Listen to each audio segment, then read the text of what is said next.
처음에도 그렇게 예상을 했지만 저희 오늘 그 초심자 특강은 완전 초심자보다는 최소한 입문이라도 한번 끝까지 들어보신 분이 훨씬 더 도움이 될 것 같고, 그러니까 제가 초심자라고 처음에 생각했던 게 한 행정학 공부 시작하고 한 서너 달이나 한 6개월 정도 될 때까지는 초심자라고 봐야 돼. 그러니까 이게 아직 미흡하기 때문에 그래서 저는 이제 서랍이론이라는 거를 가끔 말씀드리는데, 서랍이론, 여러분들이 문제를 풀 때 제일 중요한 게 이론과 문제를 연결시킬 수 있는 능력이거든요. 근데 이제 이론을 공부할 때는 이론이 몇 개 안 될 때는 잘 쉽게 문제하고 연결을 시켜요. 근데 이제 이론의 분량이 많아지면, 서랍에 물건이 쌓이면서 많아지면 나중에 찾지를 못해요. 그러니까 이론을 공부를 하긴 했지만 문제풀이 시즌에 들어가면 그 문제를 이론하고 연결시켜서 풀지를 못하고, 이론은 그냥 팽개치고 상식을 앞세웁니다. 상식으로 풀라 그래요. 그러니까 고득점이 안 되는 거예요. 그래서 그 이론을 찾아서 문제하고 바로바로 연결시키려면 행정학의 전체적인 그 틀을 짜서 그 속에 지금 이 주제가 어디에 있는 거다, 이거를 알아야 됩니다. 그러니까 이 상태에서, 자, 대표 관료자면 인사행정에 지금 여기에 해당, 이걸 알아야 돼요. 그래야지 바로 문제를 이론과 문제를 연결시키지. 이게 서랍에 너무 많은 게 이게 쌓이다 보면은 찾지를 못하는 거예요. 그래서 이게 그런 점에서 보면은 행정학의 전체 어떤 그 풀 스토리를 차곡차곡 전체 퍼즐처럼, 이게 행정학 전체 퍼즐이에요. 다만 이거에 한계가 있다면 미국 중심이라는 한계. 우리나라 거는 안 들어가 있다는. 왜냐하면 이 시대적인 흐름을 공부를 해야 되기 때문에, 우리나라는 지금 여기에 들어갈 자리가 없잖아요. 이건 다 미국 중심이죠. 거의 99.9%가. 그게 좀 한계일 뿐, 그러니까 이게 우리나라 행정은 빼고 행정학의 이론과 제도만 놓고 본다면 원래 이게 미국에서 나온 거다 보니까 이런 흐름 속에 다 있는 거예요. 그래서 어떤 이론이든 어떤 제도든 이 속에 다 있는 거예요. 이게 서랍이라고 생각해요. 이걸 바로 딱 찾아서 문제하고 연결시키려면, 그런 능력을 기르려면은 이 큰 틀을 알고 계셔야 된다. 자, 그러면 재무행정, 예산제도의 변천. 재무행정의 핵심은 예산제도의 변천이에요. 여기서 예산의 기능과 원칙과 모든 게 다 나오니까요. 자, 그러면 예산제도는 처음에 근대적인 의미의 예산제도가 만들어진 게 그게 얼마 안 돼요. 1920년대예요. 미국 같은 경우에. LIBS, 요거. 1920년. 1910년에 예산회계법이 만들어졌으니까요. 그러니까 이 무렵에 LIBS가 인간관계론까지는 아니고 과학적 관리론 요 한 중간, 여기서 이제 생겼다라고 보시면. 품목별 예산이죠. 품목별 예산. 라인 아이템 버제팅 시스템. 자, 이 라인 아이템이라는 거는 품목입니다. 품목. 그러니까 지출의 구체적인 세부적인 항목들이거든요. 항목들. 예를 들어 보도를 포장한다면 어떤 보도 블록을 몇만 장을 얼마씩에 사서 포장을 해라, 이렇게 편성하는 거예요. 자, 보도 블록 한 장당 얼마씩 몇십만 개 사서 보도 포장을 해라. 이 보도 블록이 품목이에요. 품목. 그러니까 이걸 일일이 이런 식으로 지정을 해주는 이유는 정부의 재정활동을 입법부가 철저히 통제하기 위해서예요.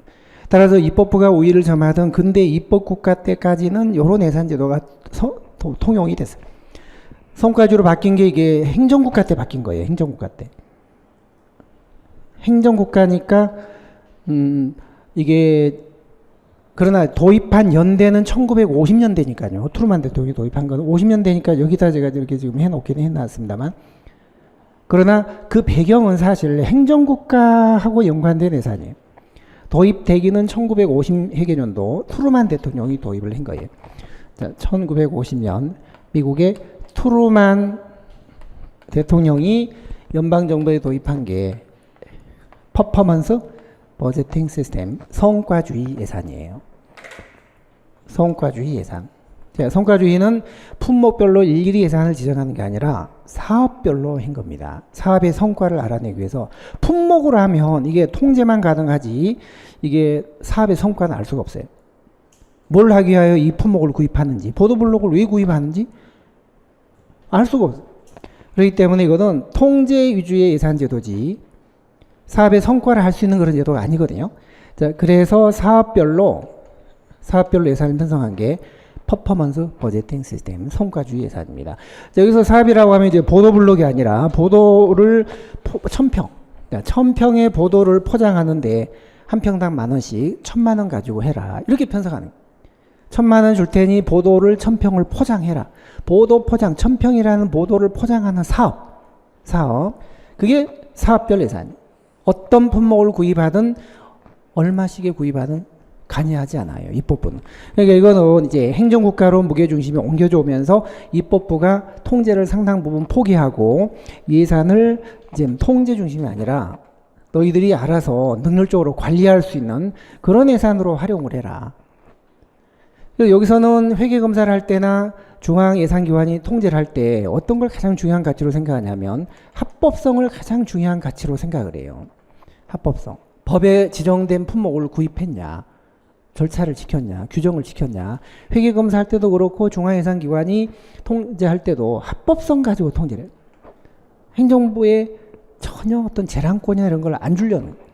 근데 이거는 어떤 품목을 구입하든 니들이 알아서 얼마에 이 사업을 해라. 이러시니까 이 부여받은 금액법인 내에서 돈을 능률적으로 쓰면 돼요. 예산이 통제가 아니라 이제 관리 중심이니까 이때는요. 관리의 목표는 뭐예요? 항상 능률이거든요. 적은 투입을 들여서 많은 산출을 내는 능률성이 중요한 가치가 되고 회계검사를 할 때도 주로 성과주에서는 능률적인 관리를 했냐. 이런 식으로 회계검사를 하거든요. 이게 관리 중심의 예산이에요. 자, 그런데 그러니까 요거는 이제 투입 중심이었고요. 투입. 이 보도블록이라는 거는 투입이죠. 투입물. 이거는 산출입니다. 산출. 투입과 산출까지 생각을 해요. 그런데 능률이라는 게 뭐예요? 적은 투입을 들여서 많은 산출을 내느냐라는 건데 과연 이 산출이 정책의 목표를 달성했냐 못했냐 이거는 설명을 못 해주는 거예요. 아니 보도 작년에 깔았던 보도인데 교체했던 데인데 또 그걸 왜 교체했냐, 낭비 아니냐, 이런 거는 여기서 이제 밝혀줄 수가 없는 거예요. 자, 그래서 이 보도 포장을 하는 목표가 뭐냐, 예를 들어 도시 미관을 개선하기 위해서 할 수 있는 그 사업이 보도 포장, 보도 블록 교체, 그 다음에 간판 정비, 그 다음에 가로수, 여러 가지 대안들이 있었는데 그 중에 정말 보도 포장 사업이 정말 타당성 있고 시급한 대안이었는지 분석을 했냐? 안 했다는 거예요. 성과주의는 그걸 안 했다는 거예요. 어떤 대안이, 어떤 사업이 정책 목표를 가장 잘 달성할 수 있는 사업인지 서로 비교, 평가, 분석을 안 했다는 거예요. 그래서 여기까지는 엄밀히 보면 합리주의 예산이라고 할 수가 없다. 자원의 합리적인 배분을 위한 그런 합리주의 예산이라고 할 수가 없다. 여기까지는. 그럼 뭐예요? 합리주의가 아니면 점증주의 예산이에요. 점증주의. 전년도를 기준으로 해서 자꾸 점점 이렇게 점증주의라는 게 정치적인 타협이나 협상으로 예산을 편성하는 거지 사업의 타당성이나 우선순위를 분석하는 그런 건 안 했다는 거죠. 진정한 합리주의가 아니다. 그러면서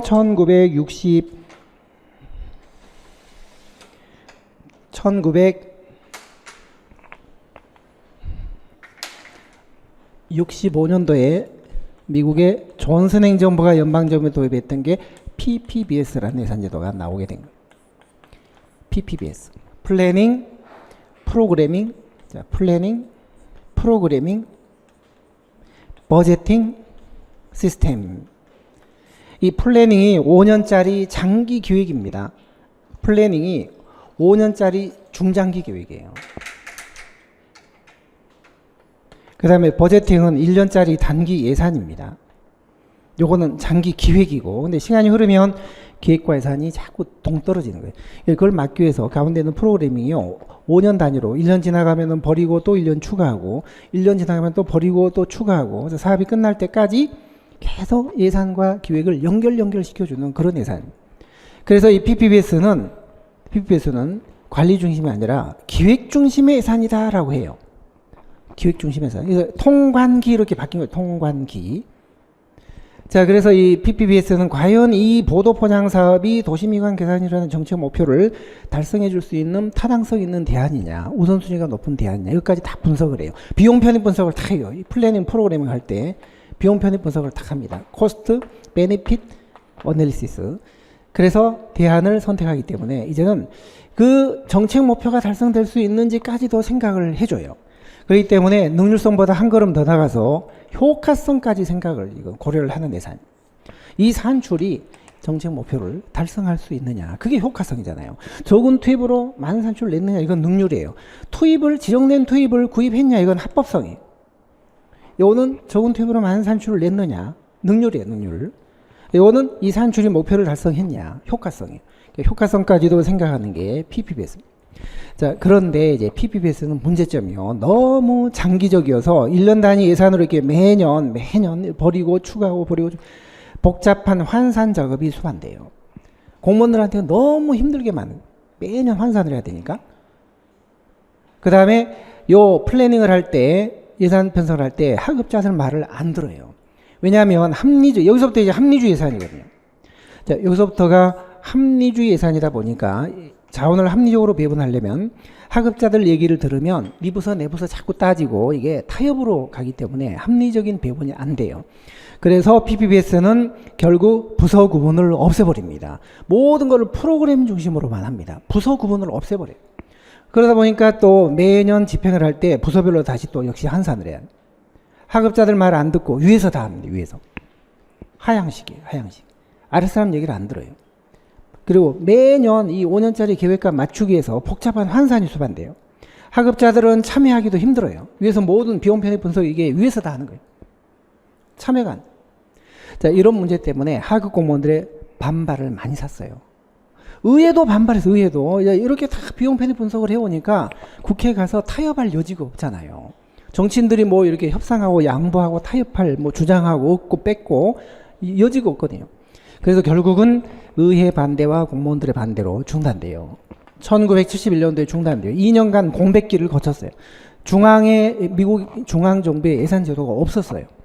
그러다가 1973년에요. 닉슨이라는 닉슨이 등장해서 이 PPBS의 이런 문제점들을 해결해 줄 수 있는 대안으로 예산제도는 아닌데 민간 부문의 조직관리기법인데 이거를 예산제도로 도입한 게 하나 있습니다. 그게 바로 MBO라는 예산이에요. MBO.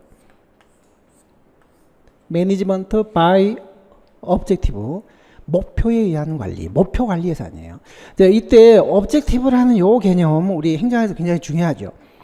혹시 한번 쭉 한 바퀴 들으신 분들은 objective는 구체적이고 계량화된 목표예요. 구체적이고 계량화된 목표. 그러나 이 PPBS가 추가하는 플랜이거든요. 장기적인 골이었고요. 골이라는 거하고 objective라는 거는 기본적으로 이게 상당히 다른 목표예요. 같은 목표로 우리가 번역을 하지만 골은 추상적이고 장기적이고 전략적인 목표예요. 이뻐지자. 근데 이 objective는 다음 달에 쌍수하자. 이런 아주 구체적인 목표. 요거는 훌륭한 공직자가 되자. 이거는 내년도 공무원 시험에 붙자. 붙었는지 안 붙었는지는 내년 가보면 바로 나옵니다. 목표 달성도를 평가할 수 있고 이게 딱 뚜렷한 목표. 이게 objective고 이거는 고급 시험에는 붙었지만 훌륭한 공직자가 됐는지는 이거는 평가가 어려운 거예요. 쌍수는 바로 했냐 안 했냐 바로 다음 달에 결판 나요. 이뻐졌는지 안 이뻐졌는지는 그거는 야 너 쌍수 했는데 그 모양이냐 이럴 수도 있어요. 그러니까 이제 골은 추상적이고 장기적인 목표고요. 이거는 구체적이고 단기적인 목표예요. 근데 이 PPB가 너무 추상적인 목표에 집착을 해요. 그래갖고 이 추상적인 플랜 5년짜리 플랜하고 1년짜리 예산을 자꾸 맞추려다 하다 보니까 이게 문제가 생긴 거예요. 그래서 이거는 그럴 필요 없다. 그거 하지 말고 1년 단위 구체적인 목표 중심으로 예산을 운영하자. 그게 매니지먼트 바이 objective예요. 1년짜리 단기 목표. 그리고 하급자들 다 참여시키자. 목표를 설정할 때 위에서 하지 말고. 그래서 여기 문제점 환산도 필요 없죠. 단기 목표니까 환산도 필요 없죠. 구성들 다 참여시키죠. 상향시키죠.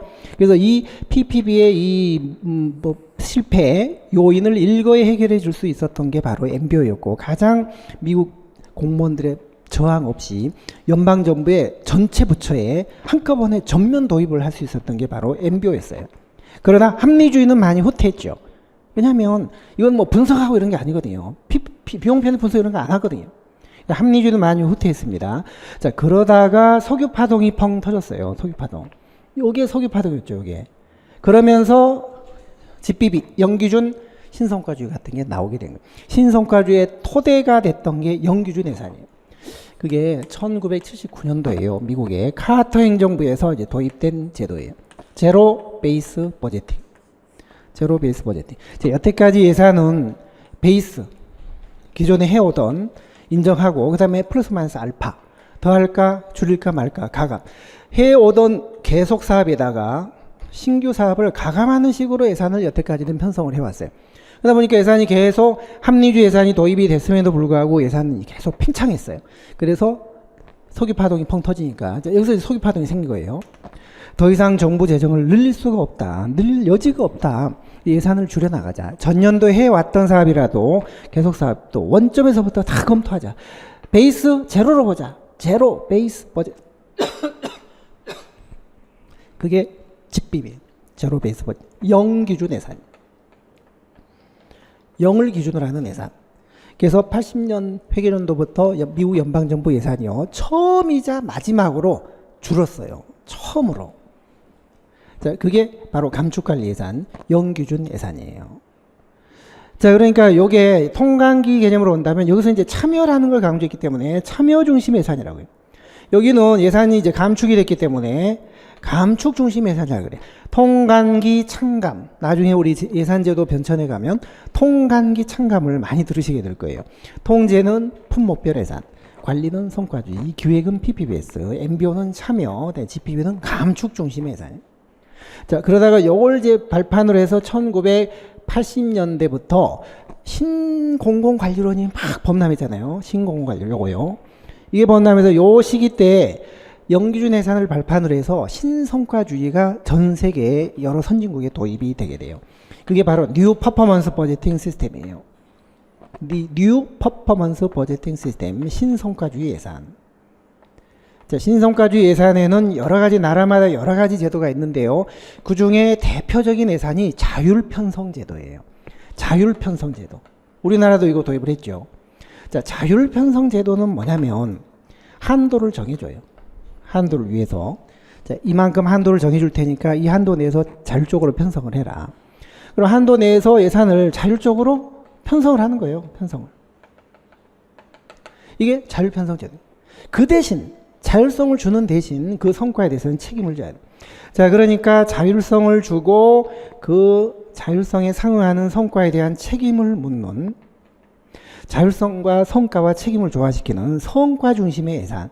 이게 바로 새롭게 성과를 지향한다는 신성과주의 예산. 50년대 요 성과주의는 예산에만 딱 국한돼 있었어요. 그러나 이 신성과주의는 인사, 예산, 조직, 정책, 회계, 감사까지 전부 국정 전반에 연계가 되어 있는 광범위한 제도예요. 그리고 요때만 해도 말이 성과지 성과를 측정할 수 있는 회계 방식이 토대가 안 돼 있었어요. 그런 회계 방식이 되려면 발생주의 회계 방식이 돼야 돼요. 근데 이때는 현금주의였거든요. 현금 들어오고 나가는 그런 중심이었거든요. 근데 현금 가지고 성과를 어떻게 알아요? 현금 가지고는요, 사업의 성과를 알 수가 없어요. 단순히 돈이 나가고 들어오고 알 수.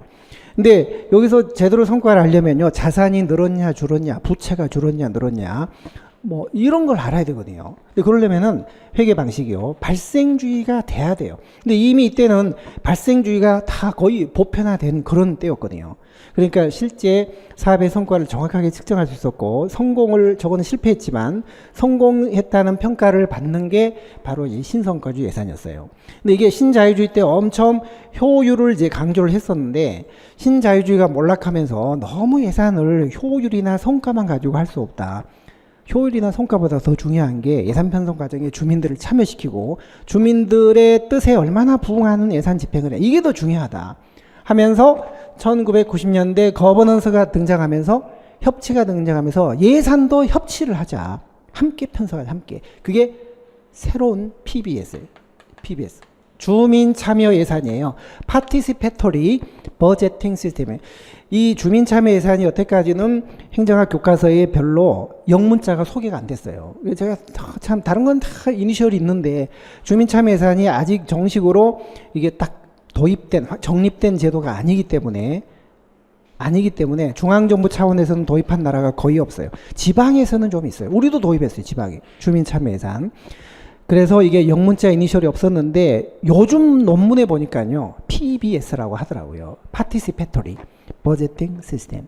그러니까 여기 우리 PBS가 엄청 많이 나와요. 여기도 PBS, 이건 퍼포먼스, 이건 플래닝, 프로그래밍, 버제팅 시스템.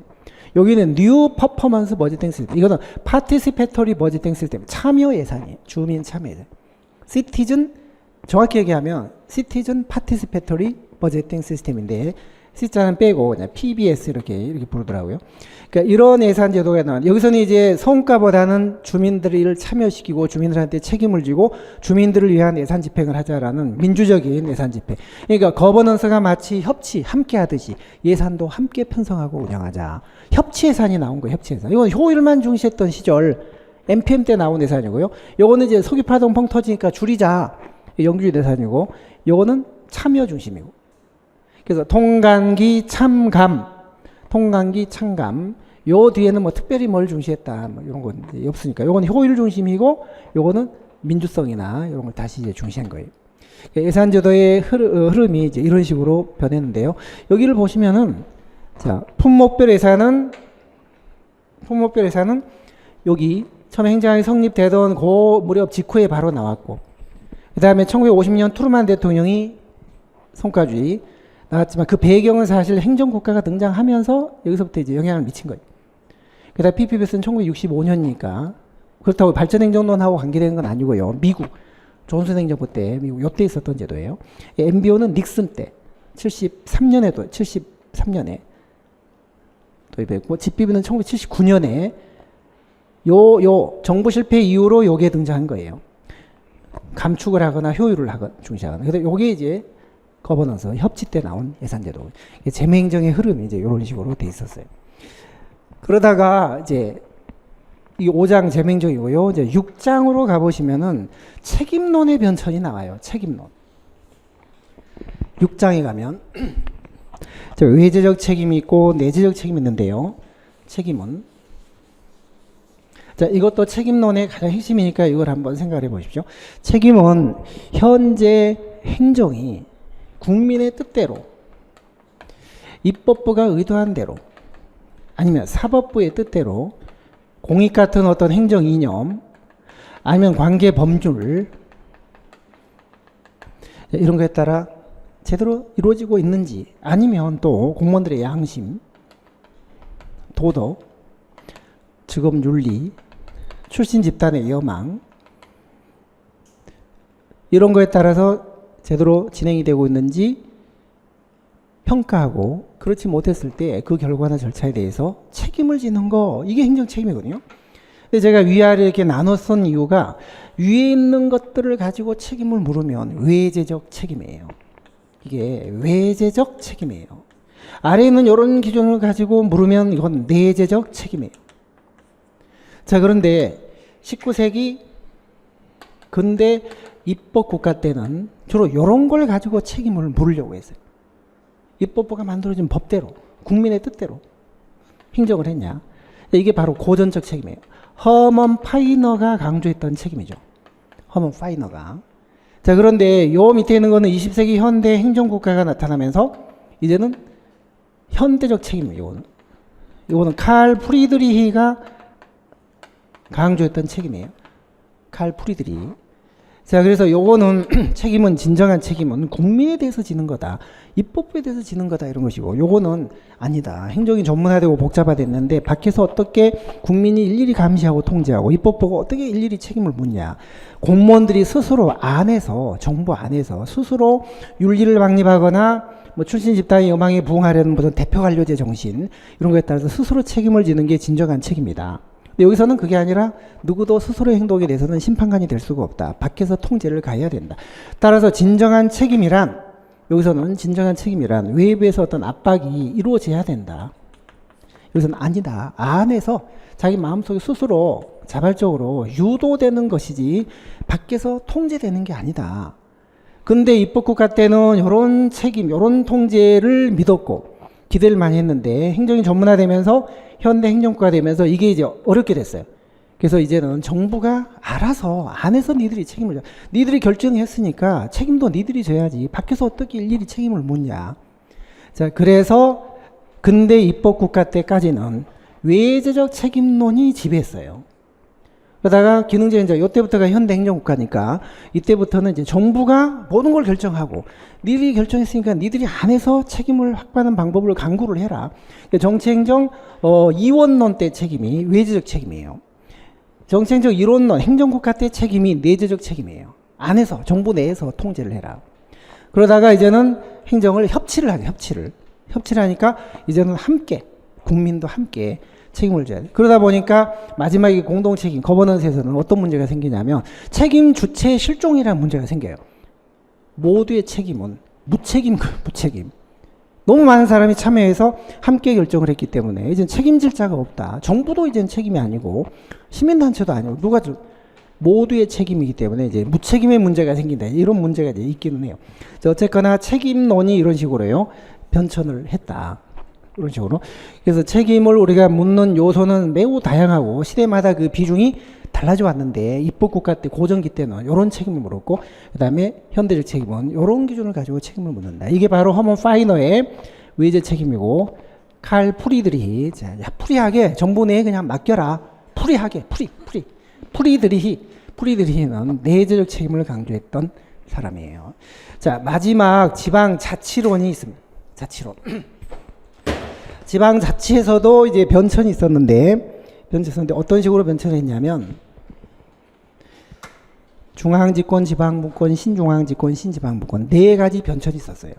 물론 이거는 영미계 주민자치를 중심으로 하는 변천이죠. 대륙계 단체자치는 조금 다르고요. 영미계 주민자치 같은 경우는 군주국가 때는 중앙의 군주에게 모든 게 집중이 돼 있었어요. 중앙의 군주에게 전부.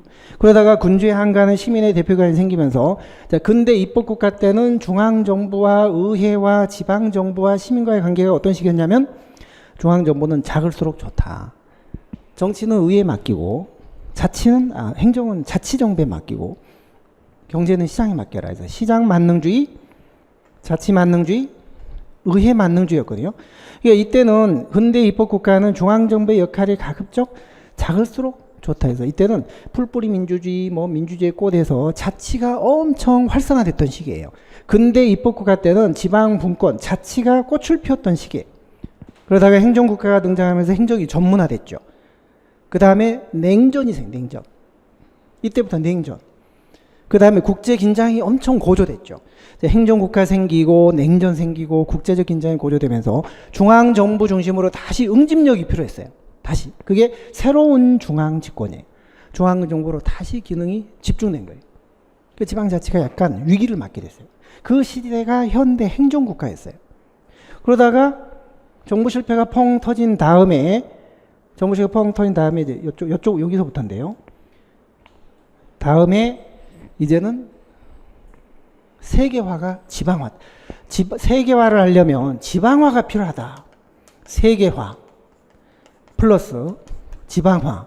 그래서 글로벌라이제이션, 로컬라이제이션을 서양 학자들이 합쳐가지고 글로컬라이제이션이라는 말을 썼어요. 근데 우리 국내 학자가 이걸 번역을 못하고 그냥 있다가 결국 최창호 씨가 이걸 해냈는데 세방화라고 했더라고요. 세방화. 자, 신자유주의 때 세계화는 지방화다. 중앙정부만 가지고는 절대 경쟁력을 가질 수가 없다. 이게 세계화 논리였거든요.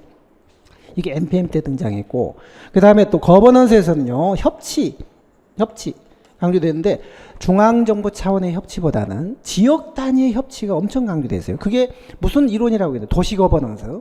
레짐 이론이라고 해요. 레짐 이론. 도시거버넌스. 도시지역에서 정부하고 시민들이 함께 어떻게 정책을 만들어내는지 그걸 연구하는 게 레짐 이론이라는 게 있는데 그 레짐이 지방거버넌스예요. 도시거버넌스.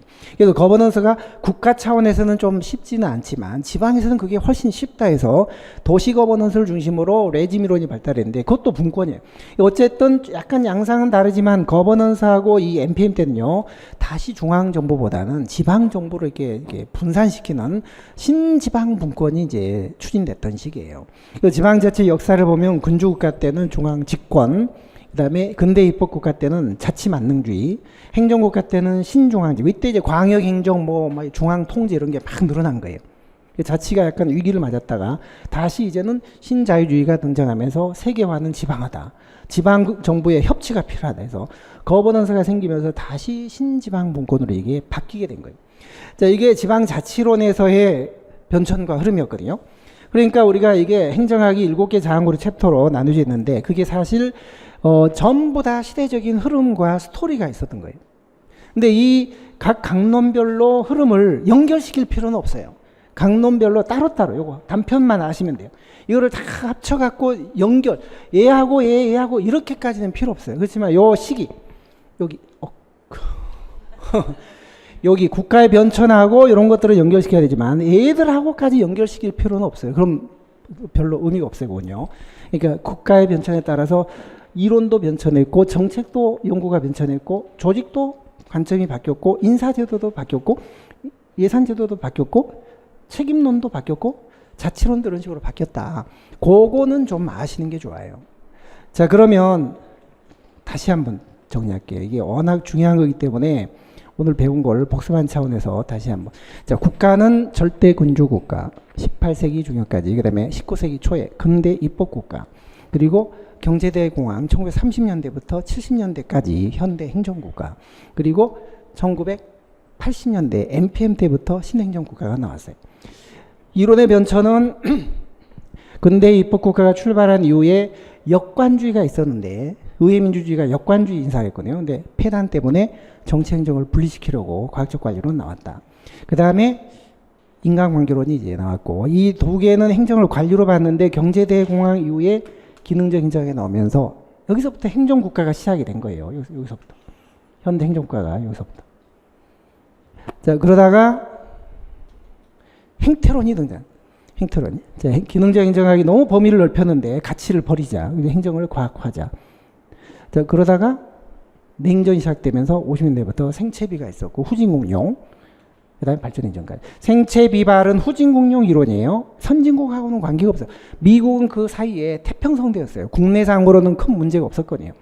한가롭게 놀다가 이제 할 일 없으니까 후진국을 연구하다가 70년대 초, 60년대 말에 이 격동기에 문제가 생기면서 행태론 신행정론으로 바뀌게 됩니다. 그 내용들이 이런 것들. 행정연구가 이렇게 여기서부터 이원화가 됐던 거거든요. 후진국용, 내수용, 후진국용, 수출용. 자, 그러다가 신행정론 때 이게 복지정책이 엄청 생기면서 그게 다 실패해요. 그레이트 소사이어티들이 실패합니다. 실패. 그게 이제 정부 실패입니다. 정부 실패. 그래서 이제는 시장으로 돌려주자. NPM. 그 다음에 함께하자. 거버넌스, 협치. 자, 정책학은 1950년 헤럴드 라스웰이 정책과학을 처음 정책 지향이라는 논문을 썼는데 그때는 주로 정책 의제론이나 결정론이 연구가 됐어요. 한 60년대까지는. 70년대부터 집행론이나 평가론으로 바뀌게 돼요. 집행론이나 평가론으로. 자, 그 다음에 3장 조직론은 고전기 때는 기계적 구조가 지배했고 70년대 신행정론 때 탈관료제로 바뀌게 돼요. 탈관료제. 자, 기계적 구조, 유기적 구조. 자, 그 다음에 인사제도는 엽실직대. 물론 이거는 이제 미국을 중심으로 하는 건 아닙니다. 미국을 중심으로 한다면 역관주의 이건 이제 빼고 생각해야 돼요. 그러나 영국까지 포함해서 역사 전체적으로 볼 때는 엽실직대로 전개가 되는데 미국만 생각한다면 이거는 빼야 돼요. 사실은. 역관주의, 실적주의, 그 다음에 대표관료제. 70년대 대표관료. 신행정론 때. 자, 그리고 재무행정은 품목별 예산. 행정학 초창기 때 품목별 예산. 그리고 행정국가가 등장하면서 1950년대 트루만 대통령이 성과주의. 60년대 존슨 행정부가 PPBS. 그 다음에 결국 PPBS의 실패가 바로 신행정. PPBS 때 원자력 발전도 하고 막 여러 가지 했어요. 근데 그게 다 실패로 돌아갔어요. 존슨 행정부 때 정책들이 다 실패. 그레이트 소사이어티가 실패로 돌아가면서 그래서 이제는 정책을 집행하는 걸 연구를 하게 됐고 그 다음에 정책을 이게 결정하는 것보다 집행, MBO는 관리하는 거거든요. 관리 중심의 예산이 중요하다. 그래서 MBO로 바뀌게 된 거예요. 이거 너무 어려웠고 상식으로 하자. 쉽게. 자, 그러다가 서귀파동이 펑 터지면서 GP 영규인 예산, 그 다음에 신성과주로 바뀌게 돼요. 그리고 PBS, 거버넌스 때 참여예산으로 바뀌게 돼요. 통관기, 참감. 흔히 통강기, 감참이라고 하는 경우도 있어요. 통강기 감참. 그때 그 참여는 MBO가 아니고 주민참여 예산을 말해요. 통강기 참감이 일설인데 이설은 통강기 감참이라고 돼요. 그때는 통제, 관리, 기획, 그 다음에 이게 감축, 이게 참여예요. 이게 거버넌스를 주장하는 사람들은 통강기 감참이라고 해요. 그때 참여는 참여 예산이고, 일반적으로 통강기 참감은 참여는 MBO를 말하는 거예요. MBO. 통관기 참감. 책임은 고전적인 외적 책임, 행정국가 때 내재적 책임, 거버넌스 때 공동 책임. 지방자치는 군주국가 때 중앙집권, 입법국가 때 자치만능주의 분권, 행정국가 때 신중앙집권, 광역행정, 중앙통제 증대, 행정국가 현상, 그 다음에 냉전, 국제정세 불안정 때문에 중앙정부 중심의 응집력이 필요했던 거예요. 신중앙집권. 그러다가 정부 실패, 중앙정부가 실패하면서 다시 이제 지방으로 가자. 지방 가자. 그래서 이 NPM이나 거버넌스 때 신지방분권으로 이게 바뀌게 된 거예요. 이게 행정학의 전체 틀이에요. 전체 틀. 그러니까 이거를 처음서부터 너무 뭐 그래 신경 쓰실 건 없지만 합격할 수준까지 된다면 이 정도의 윤곽이 그려져야 되는데요. 이거를 이제 잡는데 시간이 많이 걸리니까 자꾸 조금씩 생각을 해 가면 조금 더 이제 쉬워지겠죠. 우리 학생은 언제 시작을 했죠, 공부를? 작년 말쯤 한 것 같아요. 지금 여러분들 보니까 작년에 초반이나 3, 4월에 시작하신 분들은 아닌 것 같고, 얼굴 제가 뭐 낯도 좀 읽는데 아마 어중간하게 중간에 시작을 했던 거예요. 중간에 시작하면 어김없이 그 다음에 합격하기가 좀 쉽지가 않아요. 행정학이 딱 뭐 60, 70점 정도? 뭐 60점 그 정도밖에 더 이상 안 올라가요. 특히 이론하고 문제를 연결시키는 능력이 부족하고, 이론이 탄탄하지 않은 상태에서 막 기출문제를 바로 했기 때문에 이게 체계가 안 잡혀요. 그래서 만약에 혹시 여러분들이 초심으로 돌아가신 분이라면 정말 초심으로 돌아가셔서 잘 오셨어요. 잘 오셨고, 그 이론을 좀 탄탄하게 하면서, 그리고 기출문제는 최신 기출문제를 많이 풀어보셔야 돼요. 기출문제 풀이할 때 보면 최근 1년간 문제를 주로 한 50%를 풀어요. 행정학은 그게 유행이라는 게 있기 때문에 오래된 건 별로 의미가 없어요. 그래서 물론 새로 추가된 문제가 추록으로 지금 올라가긴 합니다. 조만간에 올라가니까 뭐 그거 뽑아서 보시면, 자원 그거를 꼭 보셔야 돼요. 교재가 있으시면 작년 걸 보시더라도 금년에 새로 추가된 그 문제를 꼭 뽑아서 문제를 풀어 보셔야 돼요. 그리고 이 문제를 풀 때 항상 이론하고 연결시키는 거, 그거 생각하셔야 돼요. 그걸 연결시키려면 자꾸 문제를 많이 풀어보고, 문제를 풀 때도 이론을 자꾸 생각해서 연결시키고 기본서 찾아보시고 이렇게 하셔야 돼요. 시험 보러 가시는 전날까지 기본서를 품고 다니셔요. 사실은 기본 이론을 멀리하면 절대 고득점이 안 돼요. 근데 여러분들 흔히 이론은 이론대로 해놓고 별도로 팽개치고 기출문제는 따로 그냥 상식으로 풀라고 해요. 그게 아니에요.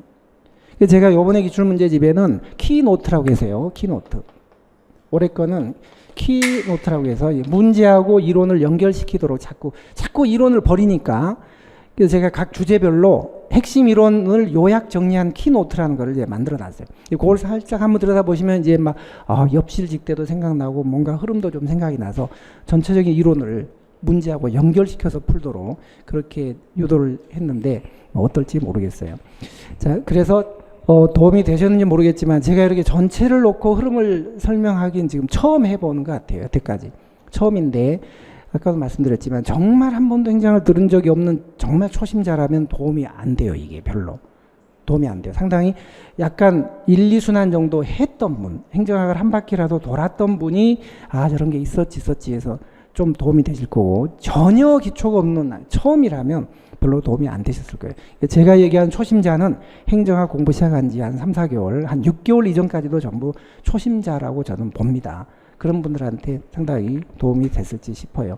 자, 그래서 어쨌거나 이걸 토대로 해서 행정학을, 전체 윤곽을 여러분들이 빨리 잡는데 좀 도움이 됐으면 좋겠습니다. 그래서 오늘 초심자 특강은 이만 끝내도록 할게요. 수고하셨습니다.